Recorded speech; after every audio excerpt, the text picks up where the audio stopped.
young people are looking for inspiration, ideas, I think we'd be going live. Oh, we're already live. So we are live.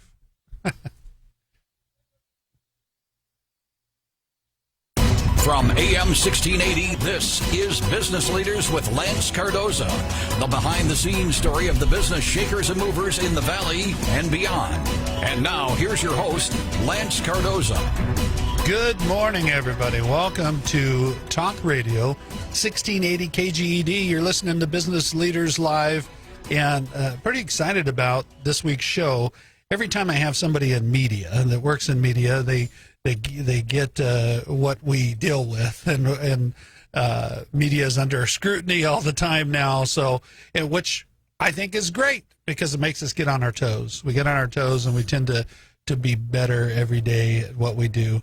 And I have Brandon Johansen with ABC 30. Brandon, thank you for being on the program today. Thank you for having me. Good morning. Still waking up. Yeah, good morning. Good morning. So it's a little different for you with radio. You can actually come in a nice, comfortable shirt. I know. This is great. I don't have to break out the suit or anything. Very relaxed. This is nice. I like this. Every TV personality that does news or whatever they do in TV comes on the show.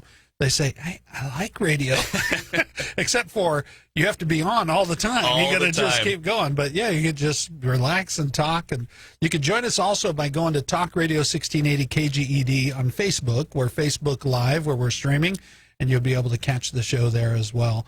Brandon, with ABC 30, it's a rare thing that we have anybody in the business of news or TV news, and they came from the area. They typically transport. We sort of like a gateway to bigger markets. We're a big market for TV, but we see a lot of really good talent that come to Fresno, and then they are from somewhere else, and they end up going to a bigger TV market. But you were raised here in the Fresno area, and you're back as a boomerang here with ABC 30, which is pretty exciting for you, I'm sure. Oh, it's been great. It was, when the opportunity came up, I couldn't pass it up. ABC 30 was what I grew up watching. Yeah. And so to have that chance to come back, because you're right. The Valley, Bakersfield, Fresno, both those markets kind of serve as places that people come through.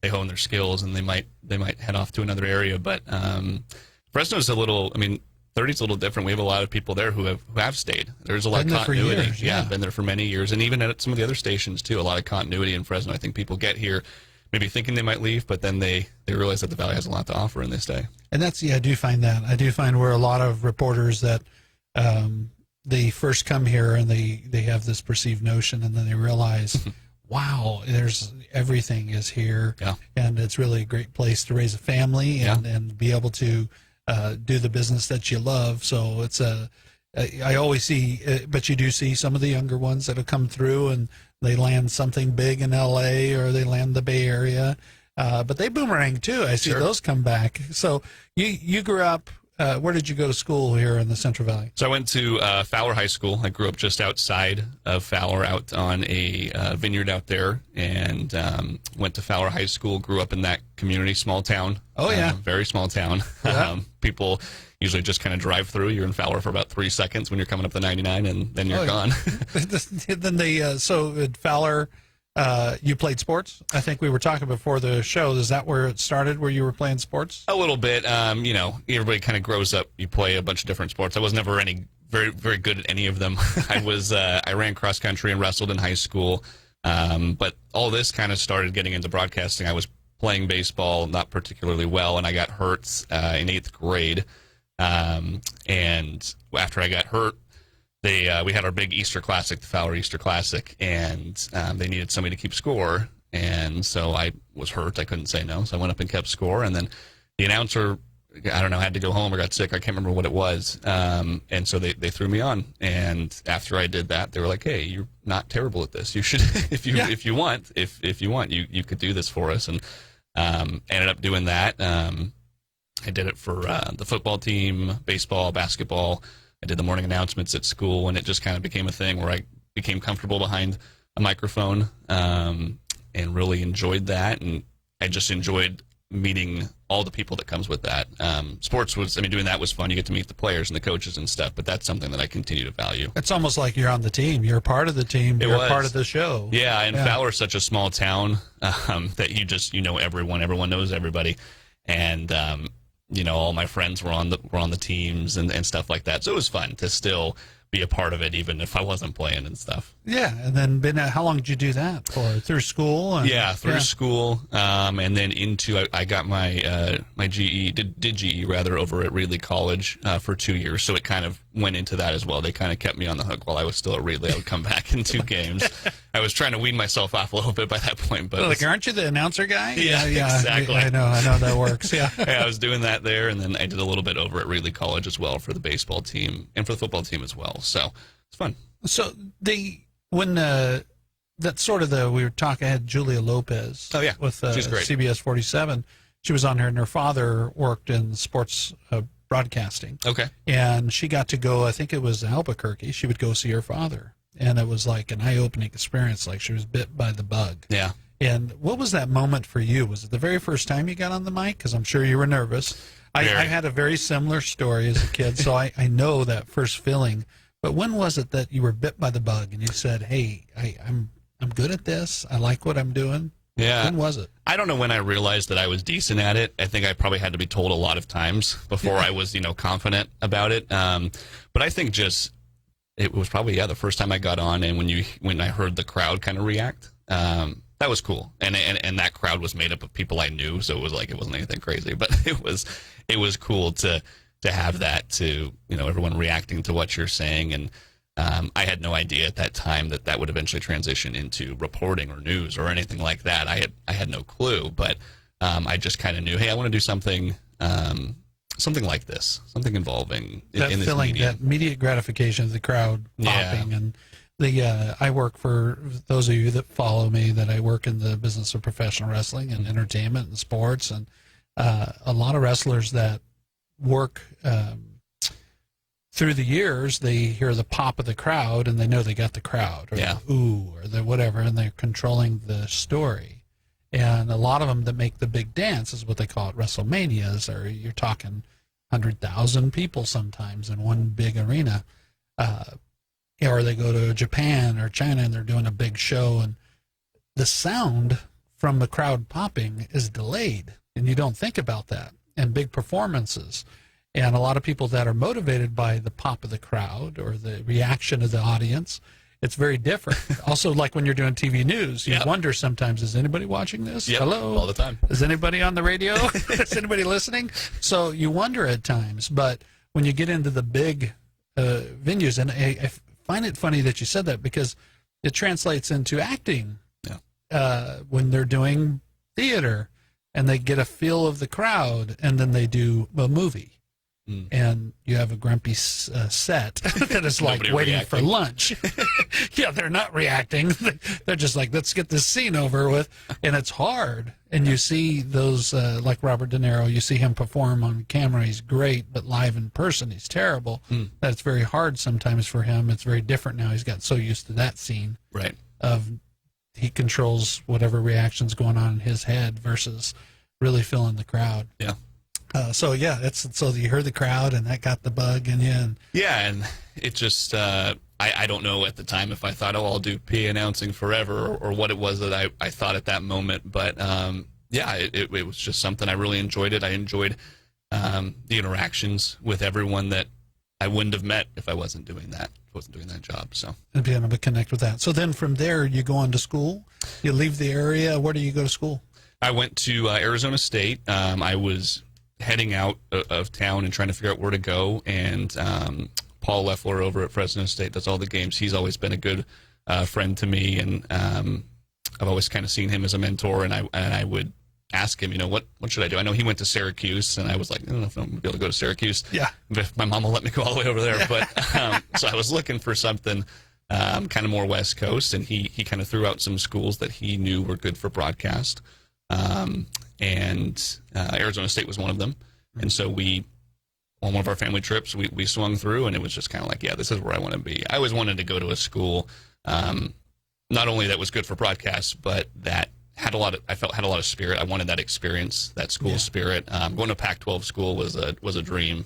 Going and being able to go to the games and stuff like that. So I went to Arizona State for 2.5 years because I already had a lot of my general ed stuff knocked out from Reedley, and love Phoenix. It's a beautiful, beautiful city. Phoenix is great, and Scottsdale and that whole area. So you get there. Do you work in broadcast while you're there? So you start working with the programs that they had? Did, yeah. So they had great programs as a school where they had their own newscast that ran on the PBS station. We also were partnered up with Fox Sports Arizona, so I worked in the sports bureau of Cronkite News is what it was called. We were the Walter Cronkite School, and we would write pieces or do videos that then Fox Sports Arizona would air or they would put on their website, which was awesome. Yeah. And at the same time, while I'm doing that, I would intern for the ESPN, the local ESPN affiliate, and then for Fox Sports Arizona as well. So we're staying busy. Staying busy and get involved and sort of seeing what it's really like both to get sides, radio and TV. I was trying to do both. So when we come back, we'll talk about where you go from college. So there you land something, you end up in Bakersfield, and then slowly but surely you found your way back home. We'll be right back with Brandon Johansen with ABC 30 right here on Business Leaders Live. I almost screwed up. I own Business Street, and we do Business Streets 40 under 40.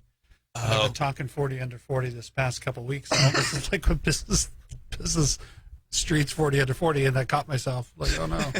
Reminder that if you haven't got your nomination in for the 40 under 40 and you're on Facebook, you go to 40,40.com, and I'll mention that when we come back on the air, but make sure you get your nominations in. Have you heard of the 40 under 40? Oh, it's great. It's been 14 years, I believe, that I've hosted the 40 under 40. Every major city has a 40 under 40 of individuals that have rise to success, or they're the future of Fresno, the Valley, and in the 4-county area from Tulare, Kings, Fresno, Madera County. And we've gone up Stanislaus. We've had a couple that have been a part of it.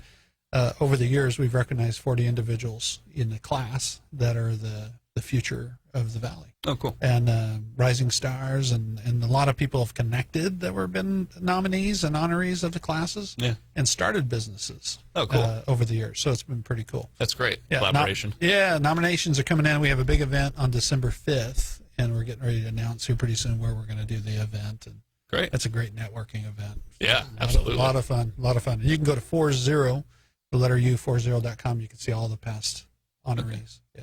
Sweet. We've had mayors. Ashley was in it. We've had all sorts of people over the years. Nice. Very cool. Alan Autry's always wanted to be in it, but he never made it. I joke about it all the time. He goes, "Hey, brother, you got a 50 over 50," and then it was like, "You have a 60 over 60." "Hey, brother, do you have a 70 over 60?" Yeah, no. What is he up to now? Doing movies. He's got a big film that they're getting ready to work on. Dead Victory by Submission, really good film.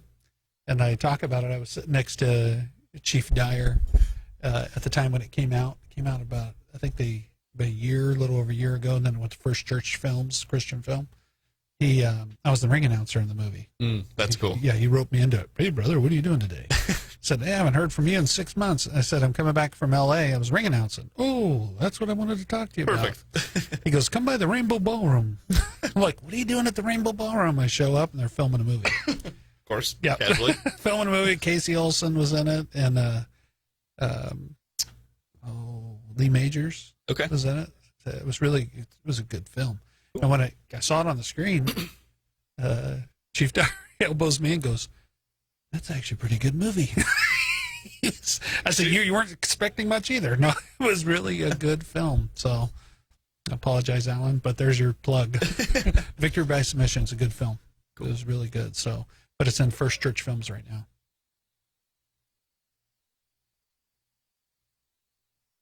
You are listening to Business Leaders with Lance Cardoza, the behind-the-scenes story of the business shakers and movers in the Valley and beyond. Once again, here's Lance Cardoza. Welcome back, everybody. I got a little messed up there at the end. I was thinking, I almost said Business Streets 40 under 40. I was telling Brandon this during the break, that for the past couple of weeks, we've been getting the final nominations coming in, and we're getting ready to recognize the class of 2019's 40 under 40. And BusinessStreetOnline.com's hosted that event for nearly, I believe, 14 years. I can't remember exactly, but you can go to 40.com, click nominations, and submit your nomination. We'll be closing those nominations in the next 24 hours and announcing the class shortly of 2019's 40 Under 40. So a lot of fun. So make sure you do that. Go to 40.com. And Business Leaders Live, if you'd like to catch any past episode or this episode with Brandon Johansen with ABC 30, you can go to lancecardoza.com later this afternoon, and his episode will be placed on the website lancecardoza.com. Brandon, you went to school first you were here in Fresno, you end up in Arizona. You're working in broadcast, you're cutting your teeth and figuring out that you're liking what you're doing, and you want to continue to do something in that space, and you end up in Bakersfield. So you got close. You didn't. It's like me. I boomeranged, and when I came back, I was from Hanford. Okay. I said, I'm never coming back. So when I came back, I came to Riverdale. Close, but not I didn't want to lose my $30 bet, and love Hanford, but I never went back. I made sure, so I went to Riverdale, then Selma, then got over to Fresno. So it's like you went to Bakersfield, so you're a little bit farther away, and you worked in the market in Bakersfield? I did, yeah. I was doing a lot of sports stuff in college. That was, but from starting in the announcing of PA announcing of sports, that was kind of my goal was sports, and then kind of going through college, you realize, man, that's tough business. Sports is it's fun, I love it, but it's tricky to get jobs right out of school, and sports, I think even more than news, really involves a lot of moving. You talk about the reporters who come through and go off to other markets. I think sports can be even worse than regular news can. Oh yeah, and very competitive. Very competitive. Yeah. And for me, it was kind of one of those things where I always said, I love sports and I would do it again for the right opportunity, but let me try this news thing. And the job in Bakersfield worked out after ASU, and went there. I had family in Bakersfield, so I knew what I was getting into. A lot of people coming into Bakersfield from school had no idea what Bakersfield is, and that was always fun to because we had multiple students who came from ASU to the station in Bakersfield, and they were coming from, maybe they grew up in New York or they grew up somewhere, and they're like, oh, this is Bakersfield, and they'd never been to the Central Valley, and I kind of knew what Bakersfield was, so I was almost felt at home because it's right down the 99. I was an hour and a half from home, and it was great, and I discovered that while I was there that I had a passion for news in the same way that I have a passion for sports. So it just worked out that way. I still I got to do Friday Night Football down there, so I was still getting my sports fix. But I worked there for about 3 years. I think you got an Emmy while working down there. I was nominated for a couple Emmys. I was nominated. Yeah, I was nominated for a couple Emmys. One was for a story on it was a cold case story. Little girl who was killed back in the 90s, and talking with her family. It was 20 some odd years later. Talking with them and trying to bring that case back up. And then there was one when all the stuff about Roundup and Monsanto came out about potentially causing cancer in farmers. That was nominated as well. So got to do that whole experience, go to the Emmy Awards and stuff like that. And that was something. And but while I was there, I was working as the weekend anchor, and then I was reporting during the week, a couple days a week. So kind of doing. Yeah, you were thrusted right in it and getting to experience it. Thrusted into it. I would fill in on sports. I would fill in on weather. Just kind of whatever they needed. That's just being the jack of all trades has probably been my strongest suit so far. Is just being like, okay, whatever you need. and you'll learn. That's the best way to learn on the job. And then when that spot, just like the announcing spot, came open, you're the Johnny on the spot. You're the guy that they can put right in and have them do that. And they told you that I had a similar, I think during the break, that similar story with was an umpire in Little League. Yeah. And then all of a sudden there was the All-Star game, and Jim Kilner came to me and said, hey, you're going to announce tonight. And I'm like, oh, really? It was like, I need you to announce. Get on that mic. Read those names. And ended up doing that. And like my mom always said, he was a much better announcer than an umpire. Just because I had to throw my dad out of the game. And I was just once. Oh, just one. Well, it was a couple times. But anyways, Yeah. So, you go back to those moments in life to where that's some of the best things that happen to people in business too. When you're there, you have to learn to say no at times, but you have to be able to learn all the positions in which the machine runs at times to make yourself a position for yourself. Yeah. I think a lot of times that you get in as an intern and they think, okay, I'm in this lane, this is what I do, and I don't want to learn that, or I don't want to know how that works. But sometimes you cut your nose off, spite your face. You want to be in this business, but you don't want to know how the business works. And there's been many people that have paved the way for you. Yeah. So, and they end up knowing everything about the business. So when you get a chance to do that, the door's open. No, and I think it's incredibly important, not just, on my side, I'm on air, so I know all the on-air stuff, but I try to know everything I can about the behind-the-scenes stuff, too. When I was in Bakersfield, I was producing my own shows sometimes, and it's like just knowing how everything works is so good. I think on both sides of the ball, it's just we need to, as a news station, as a radio station, whatever it is that you're doing, it helps so much to know what each side puts in and contributes, because it's all, as you know, it's all a machine, and if one part doesn't work, the whole thing kind of the whole thing can fall apart. And that's just very comforting too, that you know that you can assist, and be able to help. When you get in to the ABC 30, then, so you're there for 3 years in Kern, and you come up to ABC 30, and that was, like we mentioned earlier in the program, that was a probably exciting day for you to say, wow, I grew up watching ABC 30, and now I'm a part of ABC 30. Yeah, no, I mean, getting to walk in, and Warren Armstrong's there, Liz Harrison's there. I mean, I never tell them this because I don't want to make them feel old, but I tell them, I grew up watching them. I mean, well, you just told them they're going to hear it now. I know. Yeah, they're probably going to give me. Yeah, no, they're give great, me something for this. Great people, yeah. They are. They're great, but it was just really cool to be able to walk in and be like, wow, these are guys I grew up watching and idolizing in getting into this business. So you get there, and then your position, you work the digital department, but that doesn't mean you're just doing social media stuff. I mean, there's a lot involved with that. It's the hardest job I've ever had to explain, I think. I mean, it's, for all intensive purposes, I'm a reporter. I'm on both sides of the digital and on TV. I'm used on both. But I think it's just kind of a different workflow, whereas your typical reporter will go out, they get their assignment in the morning, and they go out and they turn something for the 5 p.m. that day. They're live at the scene, whatever it is. With me, I kind of we work on a different time schedule online. I'll go out on a Monday, and maybe I'll shoot 2 or 3 stories, and then I'll edit them all on Tuesday, and then we'll schedule them out to post online the rest of the week while I'm on to the next thing. Instead of the day turn, I get to kind of take a little more time with stuff and really put that extra effort into it. And these are longer pieces, but they run online, they run on TV. They're very few things don't end up making it from online to TV.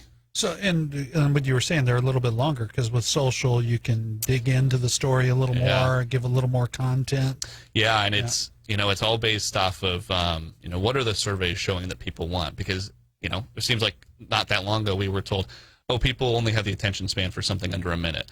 Well, now we're getting stuff back that says, no, people want long-form content. On Facebook, we're doing stuff like 3 minutes. On YouTube, people say they want stuff that's closer to 7 minutes, 8 minutes. They want long, in-depth stuff, which is so hard to do on a broadcast when you're confined to your time. So that's kind of what we're experimenting. It's all an experiment, and that's what's fun. And it's ever evolving and changing. Very. When Facebook Live, which we are, if you want to see this live and see Brandon, you can go to Talk Radio 1680 KGED, and you can be able to watch it live on Facebook.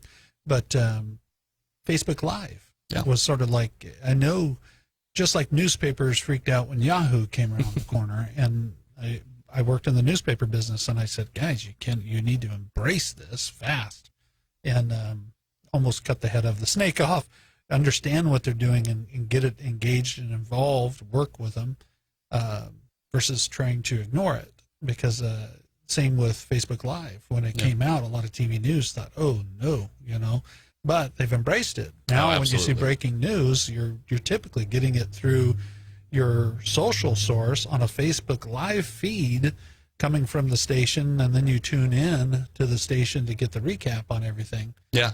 So it seems to be that way. Yeah, and it is Facebook Live and social media in general has become just as much, if not more, of a focus than TV itself. Obviously, TV is the big one. At the end of the day, we have our hits at 5 and 6 and everything, and that is those are still the big, what we're aiming for. But social media can be up anytime. We can put stuff up any time of the day, and that is just, you get so many eyeballs on social media, and you can get more eyeballs on social media than you would on TV, because TV, it's done. Yeah. Social media, it lives up there forever, and it forever, can get shared all over the place. It can go national. So we're really, that's something I've loved so far of working for 30, is that they as a company are very bought into that hey, we're very good at the TV thing, but we also need to continue to adapt and really make sure that we are putting our money where our mouth is on the digital side. So let me ask you a question. When you're doing Facebook Live and you have Facebook Live broadcast, do you see you get a ton of traffic from that because it is a longer form?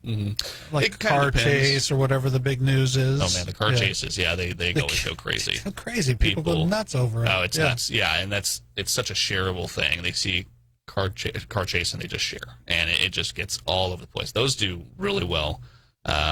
As far as the numbers go, and it just depends. Facebook Lives can be used in a lot of different ways. It's a car chase. It's some of the anchors use it as a kind of behind the scenes look. They're getting ready for the show and they do behind the scenes, and they'll chat with their co-anchors, and people love that. They like to see the behind the curtains, because that's one thing we've really noticed too, is that people are looking for authenticity in news. That the generation that is coming up through school right now, they're kind of tired of the the very stoic anchorman look sometimes, and they want to see something, hey, it's a little more real. And that is something that we go for in Facebook Lives. That's something that I go for in my stories. It's just, hey, I'm just a guy. I'm not not usually in a suit. I don't think I'm above anybody. I'm just like you guys, and I just want to tell somebody else's story. Exactly. And I think I go back to the days of big talk show, Johnny Carson, and I always thought, I want to look behind the curtain when he comes through the curtain. And as a kid, you look at that and you think, you got to pull the curtain back sort of show you what and sometimes the real is not very pretty. It's not a suit. It's not pretty back there. And people love to see the newsroom, and that's what I think they love about when Warren and Liz do the stand-up in the newsroom. Yeah, you see some of your favorites moving around, and maybe you might catch something funny, or Liz might fall off of her apple box.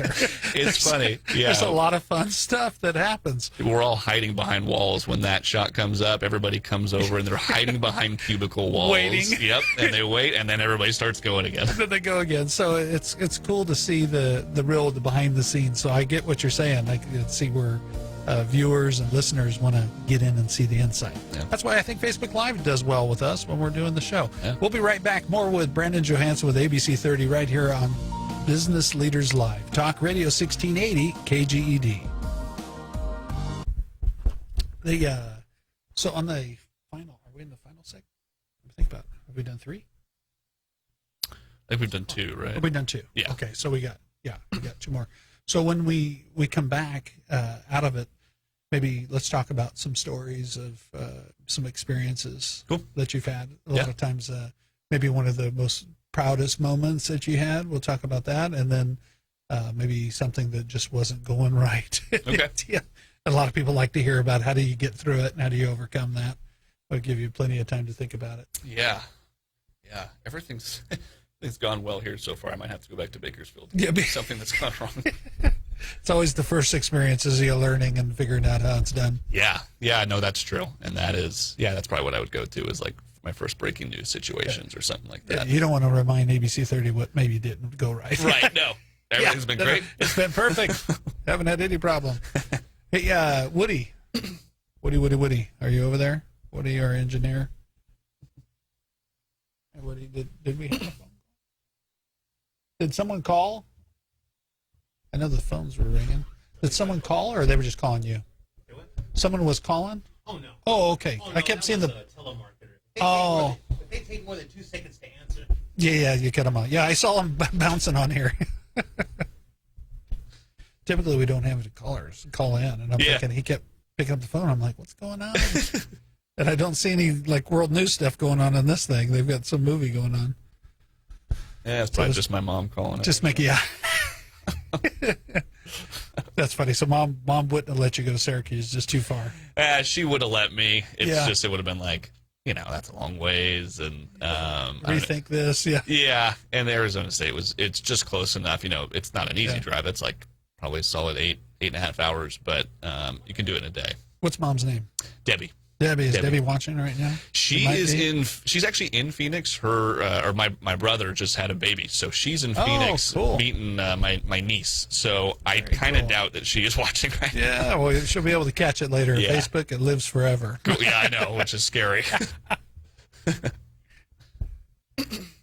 get ready to come back. Okay.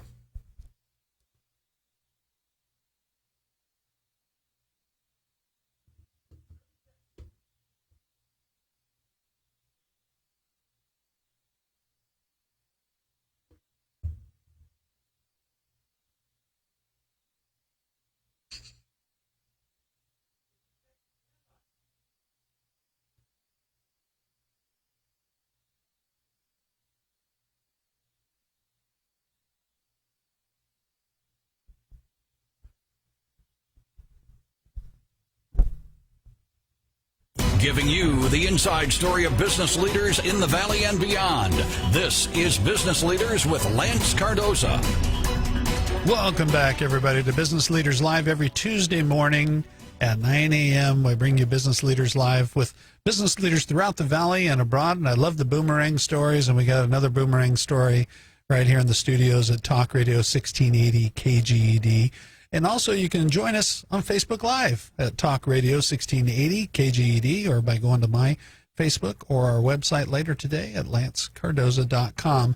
A lot of faithful listeners, viewers, and it never fails. Almost every week, Tuesday mornings at 9 a.m. Usually, my mom is telling me, "You got to cut that hair, kid." So she's watching on Facebook Live. But this time, it was a old family friend of ours, Debbie Sturgis. Debbie, thank you for watching, and she waves. And Debbie, so there's a shout out for you on the radio. Brandon, we were talking about your mom before we went to the break. That going to Syracuse was like, okay, that might be a little too far for mom, but Phoenix, and mom is in Phoenix now? She's actually in Phoenix right now. My brother just had a baby, so his wife just had a baby, so she is there with my dad, and they're meeting my little niece right now, and I'm trying to figure out when I'll be able to get out there very soon, hopefully. So you're an uncle. Is the very first time as an uncle? First time, my only brother just had the first, so that's their first grandbaby, and first time as an uncle. So wow. Yeah, so a lot of responsibility as an uncle. And they're from here in Fresno. They're from here, all my family, not all, but the majority of my family is still here, and that was a huge draw to come back. Everyone is very rooted here in the Valley, so. Yeah, it's fun to have them. Brought you back here. So 9 months now with ABC 30, working in the digital news delivery system. Like you're saying, it's very hard to explain to people, but you're a jack of all trades, which you're good at. That you jump in and take where it needs to happen. Yeah. So with working in Bakersfield, we were talking about during the break, maybe something when you first start in the business, nothing always goes right. No, it rarely does in TV. Yeah. There's always, it just seems like it's a business that something is bound to go wrong all the time, especially when you're on those day turns where you're turning stuff around. Viewers, they see the product at 5 o'clock, and they typically don't understand that the hours prior to that were just a nightmare to get it on the air sometimes. Yeah. It might have looked pretty when you watched it, but getting to that point was... that minute and a half story, that looked good. Okay, on to the next one. It's like, that was a lot of work. That took a long time to do. And, Talk about a long time to do, that minute 30. I don't think people really grasp sometimes what it takes to get that out, but... You go to that 9 a.m. morning meeting, and you're talking about that night's news, but you don't just sit around and watch your favorite TV show and drink a cup of Starbucks. I wish. And it's just going to happen, and you jump on camera. There's a lot of prep work. Yeah. Getting on the phone, finding your sources, and putting your story together. Yeah. I mean, what starts right after that 9 a.m. meeting? Yeah, then after the meeting, you typically have your assignment, and you just start making calls immediately. And I could count on one hand the amount of times that somebody was like, I'm ready to meet now for that interview. That would be great. You know, if you can get that interview at 10 o'clock, 10:30, you're great because you're not live for hours. Typically, they're like, oh, I can meet you at 1. I can meet you at 2. I can meet you at 3. Yeah. We're getting a little tight there. Yeah. But sometimes you do what you got to do. You know, you figure out, you have to just start prioritizing. Okay, my interview can't meet until 2. What can I knock out until then? Okay, you go get your video of the scene or whatever it is. Your other interviews, you try to line up. And it's just, it's tricky sometimes because not everyone, obviously, they're not working on your schedule typically. They're working on their schedule. They're at their job. They're at whatever it is. Yeah. And they just got a call from a reporter. Out and of that's nowhere. always, from, the other side of that. Sure. It makes people think, oh, I got to go on camera. Right. And we think nothing of it, but people are freaked out. All the time. Yeah. All the time. And sometimes no-show you. Yeah. Oh, but, yes. But you still have to put your story out. You still got to make it happen, and there'll be times where you're working on your story, and then at 2 o'clock something happens, and throw it all out. You're on to the next one. And those are the frustrating ones, aren't they? Those are the frustrating ones. You Yeah, throw put your all story that away. work, and it's usually something really, I hate to say it, but it's really lame. Yes. Yes. And the producers are like, nope, we're on this. Forget Yep. that now. Throw it away. And you're like, throw out the rundown. no. Yeah. Yes. And that's frustrating. But yeah, I mean, it's hours of interviewing. A typical interview, depending on what the story is, it can go for half an hour. Sometimes it can go more. And then, for myself, I was always, I would shoot it and write it and edit it as well. In a market like Fresno, typically a lot of the reporters, they work with photojournalists, video journalists, and so it's a team of 2. So you kind of split those duties in half. But when I was doing it, and then for myself now, in my role now, I do all of those things, shooting, writing, and editing. So it's all, those are the writing and editing. Those are hours-long processes. So it is funny. Editing alone. That takes take forever. It takes time, and it is funny when you look at the final product. It's like all that. It's a minute and a half. Yeah, that's it. It's done. It took all day trying to piece that together. There's a lot that goes into it, and some stories are a lot easier than others. That's for sure. So in Bakersfield, when you were there, when you first were cutting your teeth on it, you got a little experience in ASU and being able to experience all sorts of different aspects. But you get into the real world job and you come to Bakersfield and something doesn't go right. Do you recall like that first moment of panic? Panic. The whole world's coming down on you. Yeah, absolutely. Because I didn't. ASU was great at giving kids live experience and everything, but the way my schooling went, I was working for the Sports Bureau, and we did a lot of writing. I did a lot of writing and video work. I never actually went live at school. I was probably one of my friends who didn't go live. So I had never gone live before when I got to Bakersfield. And I don't think I told anyone that, but I just, I could do that. Yeah, totally. It's easy. Yeah. And my first best way to learn. Yeah, exactly. Yeah. And that is how I learn. I don't learn by listening or reading a book or whatever. I just have to do it. I have to get thrown into it. Yeah. And that's exactly what happened. There was a breaking news. It was a car crash or something. I don't even remember. And I went out there and, God, it was not good. And I got back.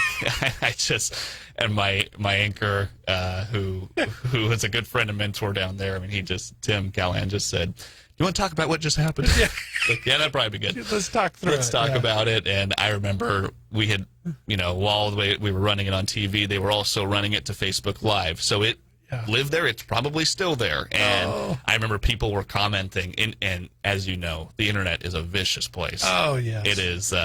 It's a terrible, terrible place. And people were very mean. I just remember those few tough times off the top in Bakersfield. All my family members would read the comments and they'd start like, "Oh, let's fight these people." Yeah, you would argue with them, which I tell people, don't feed into it. Exactly.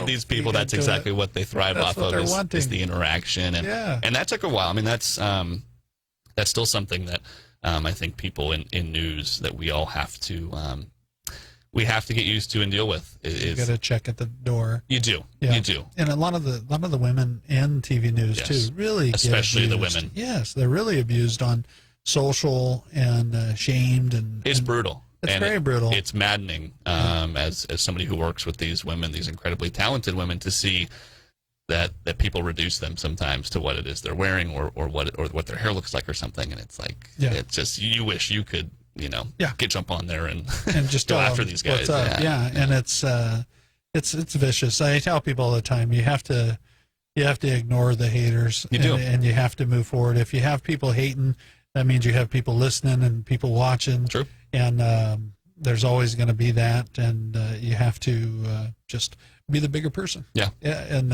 realize that you're in the entertainment business. Delivering the news, it's the same thing. You're an entertainment product. And when you're out there giving that information, you're always going to have somebody that's not everybody likes Brad Pitt, and I'm sure Brad Pitt gets hell all the time. For he's got those haters. There's always somebody that's going to hate on you, and it's easy to hide behind a keyboard and these it people is to do that. They're very brave, and that was, I remember that one time there was a guy who would always comment on our stories on 23 ABC, and he would all the time just troll the heck out of us. And I went to I was at a court case, and I was sitting there getting ready, and one of the witnesses, they call him up, and it was that guy. They call his name. And he would not make eye contact with me the entire time. When you heard the name? Oh, I knew. I was like, that's him. That's him. That's the guy.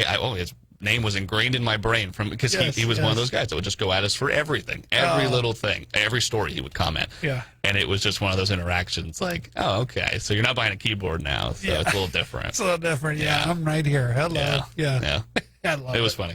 I love it. So so you did your first live hit, and that was an experience. It was an experience, learning experience, and you got through it. Yeah, you go out there and you think, I've got all my notes, and that might have been the next one. I had all these notes prepared for my live hit, and then the wind came up and blew my notes away. Oh, and I was like, oh my God, like what do I do? Message from God. Yeah, exactly. Like you have you have to adapt, and that time I didn't adapt. That one went really poorly. Yeah.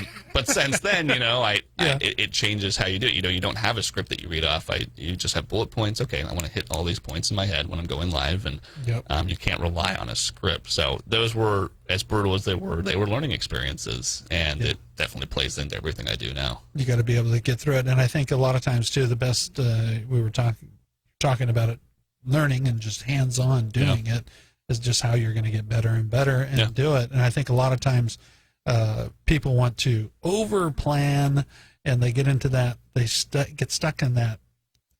It's almost like the entrepreneurial seizure of you're just stuck in it and you can't break it because you think that's the only way. And everybody's different and how they do it. Some people need to script it out and read it, and they retain it. Then they can perform it. Julia Lopez, I think, is very much that way. She needs to know her content, like she knows her baseball. Oh, yeah. And she gets it down and she delivers it that way. But everybody's very different. I'm like you too. Give me the cliff notes, and I've got my bullets. I go in and know my content, deliver it. Yeah. I feel better that way. Same. Yeah. And so when we come back, we'll talk more about ABC 30 and what you're doing with ABC 30 and what's in the future, what's on the horizon. You've only been there 9 months, back to Fresno, a boomerang. But talk about your experience coming back to Fresno. It's changed a little bit while you were gone. It has. A lot of big things are happening here. So we'll be right back with more Business Leaders Live. Thank you for joining us on Facebook at Talk Radio 1680 KGED. We'll be right back in the studios. Good, he took it off. Cool. My phone is blowing up. Like 12 phone calls. Really? I'm trying to figure out what's going on here. Breaking news somewhere? No, I think a lot of times, too, my family, they know I'm on the radio. Mine would do that to me, too. They know I'm, and then you tell them I'm doing the radio show, and then they say, oh, that's right. Yeah. Oh, that's right. What do you mean, oh, that's right? Like, you know what I do, oh, that's right. I'm listening right now. Yeah. It's like, that's right. I'm listening. Yeah, it's like, really? Yeah. This is family and a bunch of people, so. Or they want to just tell you a funny story. Sure, and now's the time. Now's the time to do it. Yeah, I got to tell you right now. Yeah. It's like the Mike Rowe. You ever listen to Mike Rowe and his mom and dad? Oh. I love it. I was talking to my mom about it, and they're in Boston or wherever, and they're eating crab, and they're sitting on these tables, and the producer, Micro, and Mom and Dad. Mm-hmm. And as they're talking, Mom says something about, so why are you here? Well, I want to see you guys, and we're going to do this. But the dad goes, and cameras? You got to bring the cameras?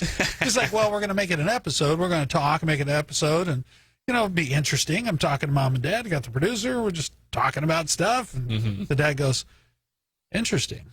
That's interesting? Okay. And he just starts eating just the little stuff.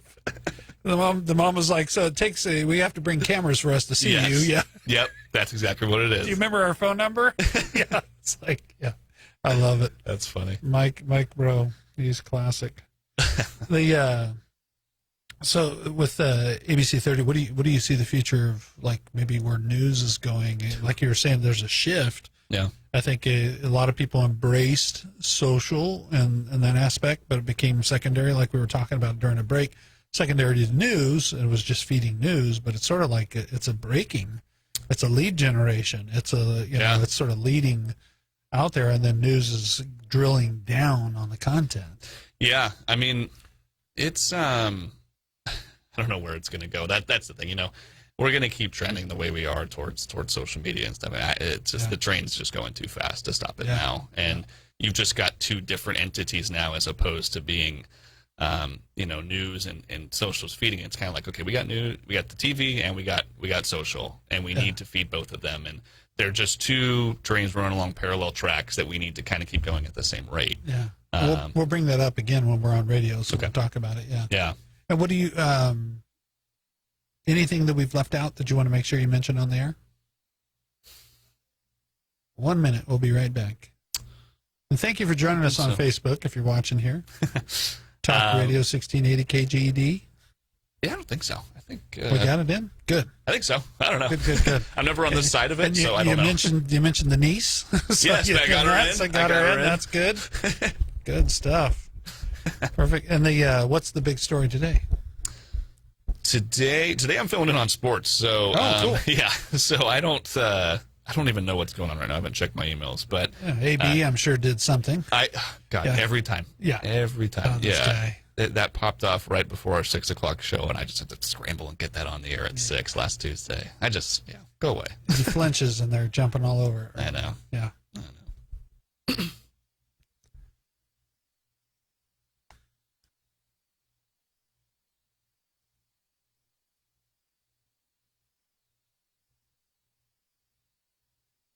You are listening to Business Leaders with Lance Cardoza, the behind-the-scenes story of the business shakers and movers in the Valley and beyond. Once again, here's Lance Cardoza. Welcome back, everybody, every Tuesday morning at 9 a.m. right here on Talk Radio 1680 KGED. It's time for Business Leaders Live. And joining me in the studio this past hour has been Brandon Johansen with ABC 30, a product of the Valley. You leave and go to Phoenix, ASU, and you come back to Kern County area and you start cutting your teeth on news. And it all started with you just jumping on the PA system at a baseball game and doing a little announcing. Yeah, it's crazy how it worked out, but it has just worked out so well. I just feel really blessed to be able to be back. I love the Valley. It was one of those things where, you grow up in the Valley and if you're from Hanford and stuff, you're like, I want to get out for a little bit. I want to go and kind of, find myself and all that stuff. And I was able to go to Phoenix and grow up a lot, I think, while I was there. And then I loved Phoenix, but even while I was there, I thought, I like Fresno. There's a lot. And it was fun, being in Phoenix. I would go to the store and get a thing of grapes, and it was from Fowler Packing Company. It was like so excited. Yeah, it's like, oh, that's right down the street. So being able to come back and, the city has come a long way from when I was little, I feel, and it's fun to come back and do these interactions and people, they come back to the Valley. So being able to be with friends and family and stuff while I'm back is really fun. So you come back to Fresno, like you said, a lot has changed. What is the one big thing that excites you about Fresno that you see that's happening with Fresno now compared to when you left to go to school, or maybe when you were a kid, and Fresno is a better Fresno today? Every day it gets better and better. Yeah, I mean, I think that there just seems to be, unless I just wasn't paying attention, there just seems to be a lot more pride in being from Fresno and being from the Valley than when I when I was little, and that could be in part because of social media and things like that. Because you see that a lot when we have, the taco truck throwdown. We've got these things that are now very Fresno. We have things that that's very Central Valley, and I think that those kinds of things, we're finding things for kids to do. We're finding things for young adults to do, and creating these events. I've been to a couple different events since being back, and it's like, hey, this is cool. I didn't know that this was going on in Fresno when I was little or when I was leaving for school. Yeah. And there just seems to be a bit more pride in it than maybe if I just probably wasn't paying attention before, but I am now. And it actually, I think it's always been there, but I think it's now the pride is coming alive. Yeah. People are embracing it. It's funny that we see these stories where, like, the company Firestone made a little comment, and then all of a sudden it was like, Fresno people can talk garbage about Fresno. That's right. Yeah, but if anybody else... Yeah, I can pick on my little brother, but you can't. But you can't, yeah. And it just, they embrace it. I mean, they had the Broadway performer that poor guy. Right. I felt so bad for him, and he did his little apology. Hey, okay, I guess he had a beer, and he had said something, and but it's amazing how, again, social, it lit up, you know, and then he comes out to Fres and the experience is like, wow, I would have never known. Yeah. And I think a lot of times, maybe when you were young, you probably didn't see those things that were happening.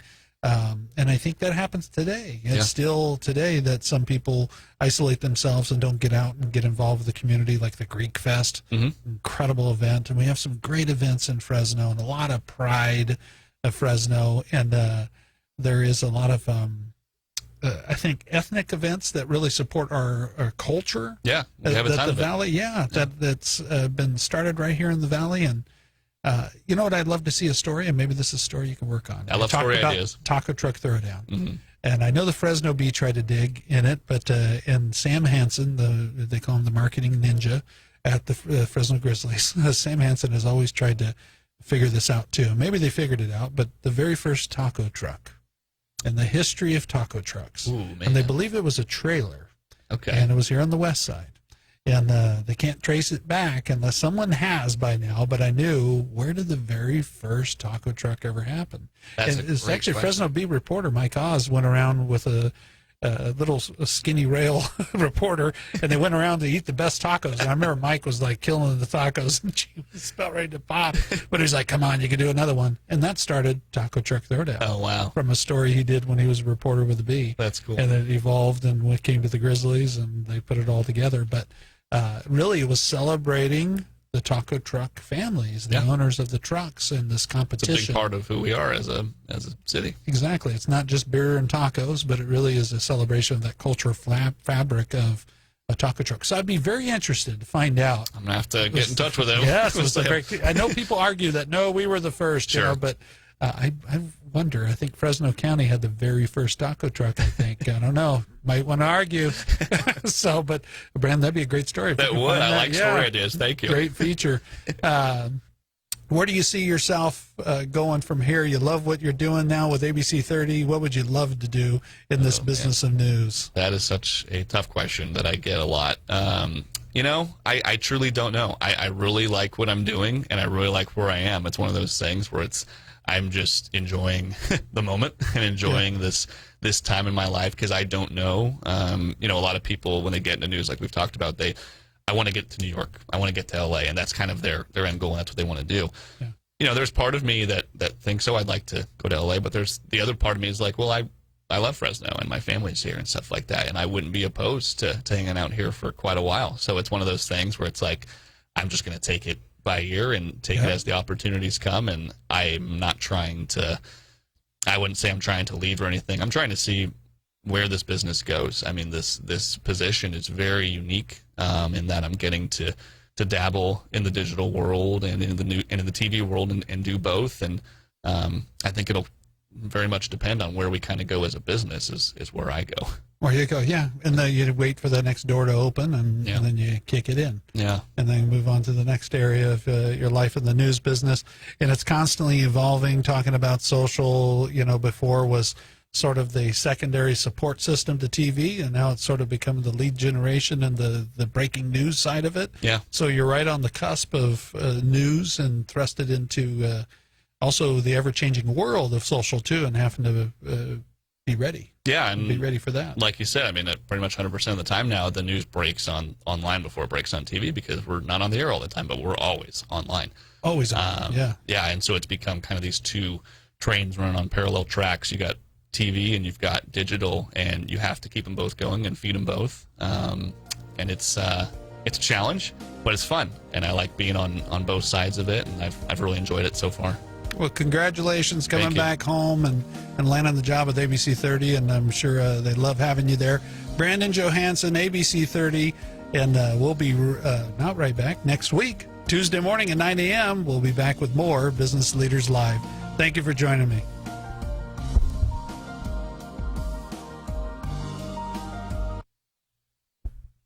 We're clear. Thank you, Facebook Live. Thank you for joining us. David, thanks, David and Woody. And thank you for being on. Thanks for having me. It was great. We'll take a picture. We're going to put it on our website. Please, yeah. And LanceCardoza.com. You can go and catch the show. Perfect. Thank you for having me. That was awesome. That goes fast.